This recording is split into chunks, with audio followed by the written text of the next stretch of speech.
이 2024학년도 연대 변표는 통합 변표였어요. 그러니까 사탐하고 과탐을 하나의 변표로 줬어요. 네, 그래서 이게 변표라는 거는 변환 표현 점수라는 거는 100분위 를 기준으로 표현 점수를 새로 주는 겁니다. 왜냐하면 과목별로 표현 점수가 다 다르기 때문에 사과탐이 굉장히 과목이 많은데 그 많은 과목들이 이게 다 표현 점수가 다르잖아요. 그러니까 이 동일한 100분위인 경우에는 같은 표준 점수를 주기 위해서 변환시킨 점수다. 그래서 변환 표현 점수라고 얘기를 하거든요. 그래서 그 변환 표현 점수를 이제 부여를 하는데 그걸 사탐 따로 과탐 따로 하는 학교가 대부분인데 연대는 통합 변표라고 그래서 이걸 하나로 줬어요. 그러니까 사탐이든 과탐이든 100분위가 같으면 그냥 동일한 변표를 준다. 그래서 변표가 하나가 나오는 거예요. 사탐 변표, 과탐 변표가 따로 나오는 게 아니라 그냥 하나로 나오는 겁니다. 여기부터 버려도 된다 그러니까 갑자기 빠졌네. 사람들이, 듣고 있는 사람들이.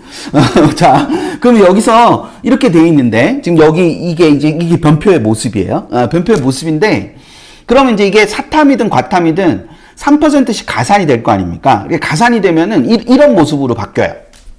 그러니까, 여기 보면 95, 100분이 95면 66인데, 변표가 66인데, 이게 가산이 들어가면 3% 가산이 들어가면 67.98이 돼버린다는 거예요. 뭔지 이해되셨어요? 네. 그러니까 여기에 67.13인데 100분이 97이면 원래 변표는 67.13이야. 그래서 인문계열로 지원을 하게 되면 모든 애들이 67.13을 받아. 근데 그게 2025부터는 67.13이 똑같이 주어지는데 과탐은 67.13이고 사탐은 69.14로 들어간다는 거예요. 자, 그래서 여기 보시면 연세대의 가산점 기준이 변표의 3%이기 때문에 변표 곱하기 1.03을 하면 저 숫자가 나온단 말이에요. 되셨죠? 그러면 우리 앞에 사탐 친구가 100분위가 91, 98이었거든요.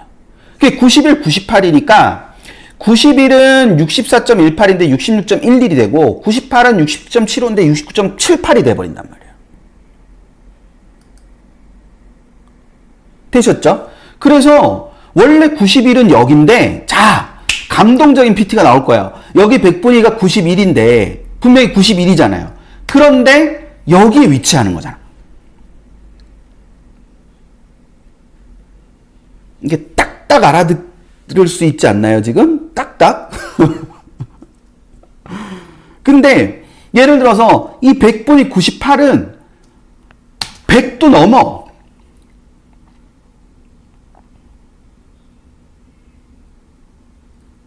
되시죠? 예. 네.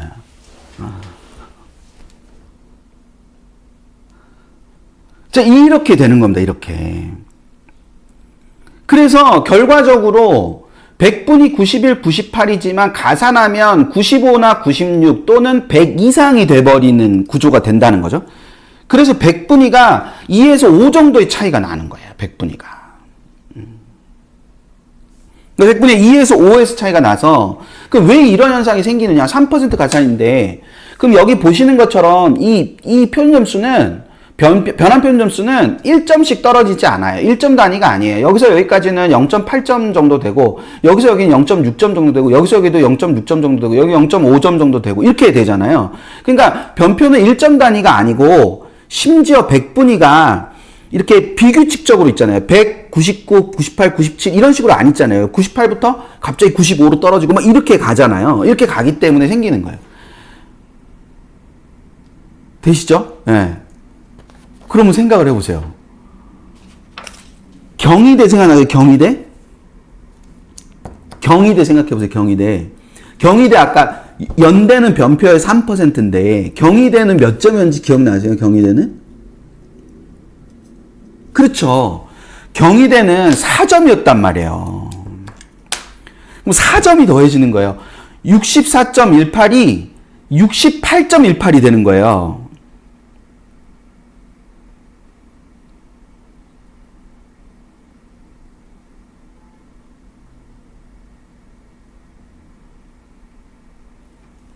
이해 되시겠어요? 그러니까 이게 학문을 보호하는 거예요. 그러니까 이게 기본적으로 이게 자연계열에서 공대에서 과탐을 하지 않으면 학습이 어려운 것처럼 인문계열에서도 사탐을 하지 않으면 학습이 어려운 과들이 있잖아요. 그래서 경희대는 인문계열의 학과들은 이걸 주는 거지만 경영경제같이 사회과학대학은 어떤 걸 해도 다 되는 거잖아요. 그러니까 어떤 걸 해도 되는 거니까 이게 없단 말이에요. 사탐가산점도 없고 가탐가산점도 없는 거예요. 경희대는. 중앙대도 아까 잘 기억 떠올려 보시면 중앙대도 경영경제사회과학대학 그다음 간호학대학은 가산점이 없었잖아요. 그러니까 거기는 사탐을 한 애가 와도 되고 과탐을 한 애가 와도 되는 거지.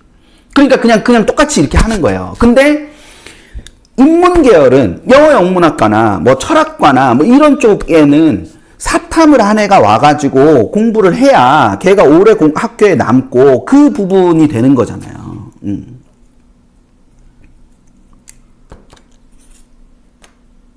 뭔지 이해되시겠죠?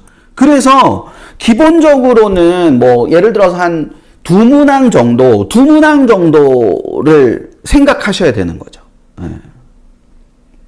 샤랄님께서 지금 말씀하시는 거에 대한 제 답이 맞는지 모르겠는데 두 문제 정도? 탐구 두 문제 정도를 더 생각을 하고 지원을 생각을 해야 되는 거죠. 근데 문제는 연대 같은 경우는 그걸 따로 분리를 안 해놨단 말이에요. 연대를 분리를 안 해놨으니까 연대 경영에 과탐 애들이 가는 게 상대적으로 쉽지 않아 보일 수 있는 거죠.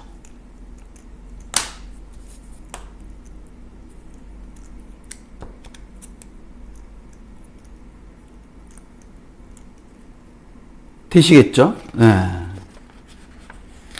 그러니까 그 부분, 샤랄라님이 그러니까 질문하셔서 이상하다고 생각했는데 질문하시는 게 아니라 그런 상황이다라는 거를 말씀을 하시는 거죠. 그러니까, 그러니까 샤랄라님 질문하셔서 이상하다 했어요. 샤랄라님은 질문 안 하셔도 다 이해하셨을 것 같은데, 그러니까 그렇게 해서 그러니까 교차가 좀 쉬워지지 않는 그런 부분이 있을 수 있다는 거죠.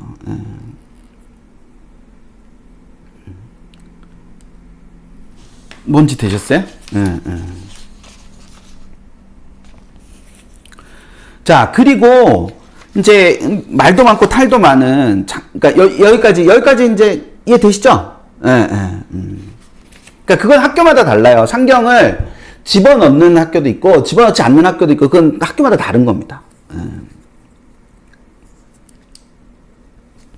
학교마다 다르기 때문에, 그거는 지금 이제 사탐가산점을 하는 학교가 지금 지금 이제 몇 개 안 되잖아요. 한 5개 정도밖에 안 되잖아요. 5개 정도밖에 안 되는데, 2026에 이게 얼마나 확대되느냐가 굉장히 중요한 역할을 할 수 있고, 그리고 우리가 이제 어떤 대학만 딱 정하고, 그 대학만 원서를 쓰기 위해서 준비를 하는 거 쉽지가 않기 때문에, 나중에 원서를 쓰다 보면은 저런 학교들까지 다 염두에 두면서 원서를 쓸 수도 있기 때문에, 그 과정까지 다 생각을 했을 때는, 염두에 두고, 보시는 것도 되게 중요하다라는 점, 이제 그거를 생각을 해 두셨으면 좋겠다라는 거. 이제 그거를 좀 염두에 두고 보시는 게 필요하다라는 거.